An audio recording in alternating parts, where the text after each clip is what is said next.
বন্ধুরা, তুলসী পাতা দিয়ে আমি মালপোয়া কিছু প্রভুকে নিবেদন করার জন্য সাজিয়ে দিয়েছি। তো চলো বন্ধুরা, এরম সফট এরম ফুলকো ফুলকো মালপোয়া ঠাকুরকে নিবেদন করে।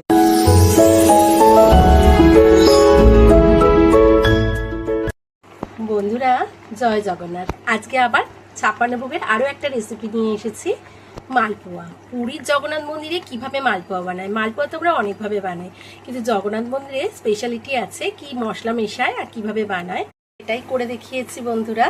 এরকম বড় বড় মালপোয়া টোপা টোপা ফুলো ফুলো কিভাবে বানায় চলো। প্রথমেই আমি একটা পাত্র নিয়েছি, এবার এর মধ্যে আখের গুড় নিয়েছি হাফ কাপের একটু বেশি। এবার এতে একটু জল দিয়ে এটা হুইস্কারের সাহায্যে ঘুরিয়ে আস্তে আস্তে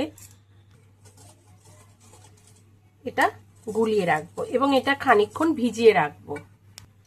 এইবার এই সময় আমি একটা বাটিতে দুটো বড় এলাচ, 1 টেবিল স্পুন মৌরি আর হাফ স্পুনের মতো গোলমরিচ নিয়ে একটা মশলা তৈরি করে নেব। আমার গুঁড়ো করা হয়ে গেছে। এইবার দেখো বন্ধুরা, এটাকে আরেকটু ভালো করে গুলিয়ে নেব। নিয়ে এবার এই যে হাফটা কর্পূর আমি এর মধ্যে খুব ভালো করে গুঁড়িয়ে মিশিয়ে দেব। এই যে দেখো, হাতের সাহায্যে গুঁড়িয়ে নিলাম। পিওর কর্পূর হলে হাতের সাহায্যে গুঁড়িয়ে নিয়ে যাবে। তো আমি এবার ভালো করে গুলিয়ে নেব। এইবার আটা নিয়েছি, দিয়ে এবার আস্তে আস্তে এই আটাটা দিয়ে আর এক হাতে দেবো আর এক হাতে গোলাতে থাকবো। এইভাবেই দেখো একদম সুন্দর স্মুথ একটা ব্যাটার আমি তৈরি করে নিলাম। তো এর মধ্যে আমরা এই গুঁড়ো মশলাটা মিশিয়ে দেব, পুরোটাই মেশালাম, দিয়ে মিশিয়ে নেব। বন্ধুরা, ব্যাটারটার কনসিস্টেন্সি লক্ষ্য করো, একদম রিবনের মতো পড়বে কিন্তু। আর যে প্রসেসে দেখালাম তাহলে কিন্তু একটু গুটলি পড়বে না। বা হাতে আটা দিতে দিতে আর ডান হাতে এরকম হুইস্কার না থাকলে চামচ দিয়ে নাড়তে নাড়তে যখনই এই কনসিস্টেন্সি এসে যাবে ততটাই আটা মেশাবে। আমি এতে 1 চিমটি থেকেও কম সন্দুক নুন দিলাম, দিয়ে এটা আবারও ভালো করে মিশিয়ে নেব।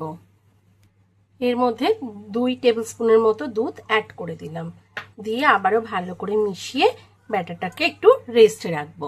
আর একটু লিকুইড হয়ে গেছে, এটাকে সেট হতে সময় দেবো মিনিট 10 থেকে 15। মিনিট 15 পর দেখো বন্ধুরা, ব্যাটারটা এখন সেট হয়ে গেছে। আর দেখো এটার উপর কিরম কোটিং পড়ে গেছে। এরম ভাবে দাগ কাটলে কিন্তু আর মিশছে না। এটা দেখতে পাচ্ছ, ব্যাটারটা এতটা সুন্দর রেস্ট হয়ে গেছে। আর অলরেডি আমি একটা প্যানে, মানে যেরকম মাপের করব মালপোয়া সেরকম একটা প্যান বসিয়েছি।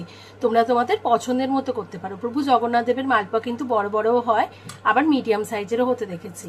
ব্যাটারের মধ্যে আমি বেশ কিছুটা ঘি, 1 স্পুন 2 স্পুন ঘি আমি অ্যাড করে দিচ্ছি। তোমরা পুরোটাও ঘিয়ে ভাজতে পারো। আমি 3 স্পুন দিয়ে দিলাম। এই ব্যাটারটার মধ্যেও একটু 1 স্পুন ঘি দিয়ে দিয়েছি। এবার আস্তে আস্তে আমি ছেড়ে দেব। প্রথমটা আমি দেখব ছেড়ে ঠিকঠাক হচ্ছে কিনা। দেওয়ার সঙ্গে সঙ্গেই দেখো বন্ধুরা, ভীষণ সুন্দরভাবে আওয়াজ করছে, মানে তেলটা আমার একদম রেডি। তেলটা গরম হওয়ার অপেক্ষা করবে।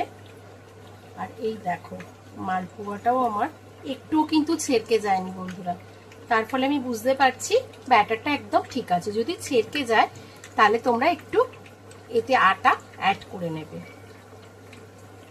দিয়ে আবার একটুখানি গুলিয়ে নেবে। আস্তে আস্তে দেখো উপরে উঠে এলো। এই সময় আমরা উপরে তেলটা যাতে যায়, তেল ঘিয়ের মিশ্রণটা, সেটা দেখবো। তাহলে কিন্তু মালপোয়া খুব ভালো করে ফুলে উঠবে।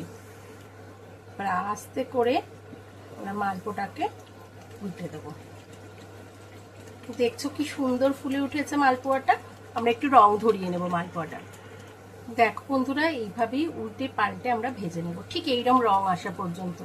ঠাকুরের নাম নিয়ে করলে এত এত সুন্দর হয়েছে, তোমরা দেখো, আমি তোমাদের দেখাচ্ছি।